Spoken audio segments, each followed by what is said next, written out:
Kiliinika giddugaleessa Oliyaad ari'anii dhaqqabuun fiiganii miliquun dalaganii duroomuun baratanii qaroomuun fayyaadhaan midhaaga.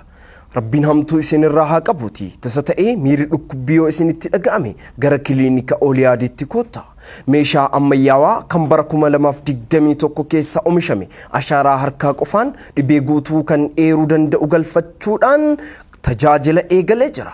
Kiliinika giddugaleessa Oliyaad. Tajaajiloonni nuti kenninu yaala onnee, kalee, tiruu, mar'imaanii fi garaachaa, yaala dhibee sombaa, yaala dhibee narvii fi lafee, yaala kuukuu kokkee, yaala dhibee sukkaaraa, yaala gadaamessaa, hordoffii ulfaa fi deessisuu, yaala dhukkuba tiruu ittisuu, talaallii dhukkuba tiruu ittisuu, yaala baqaqsanii hodhuu fi kittaannaa dhiiraa, yaala gogaa fi dhukkuba dhiiraa, tajaajila laaboraatoorii ammayyaa, soonoograafii fi altiraasaawundii ammayyaa ni kennina. Meeshaa onnee ittiin ilaalan tajaajila sa'aatii 24 dabalataan namoota biyya alaa deemaniif sakatta'iinsa fayyaa walii galaa ni goona. Tajaajila sukkuummii qaamaa maashinii seeraa jiimiin maastariidhaan ni kenna.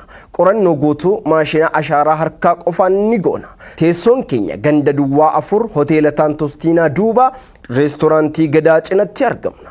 Odeeffannoo dabalataaf lakkoofsa bilbilaa duwwaa 911 9220 57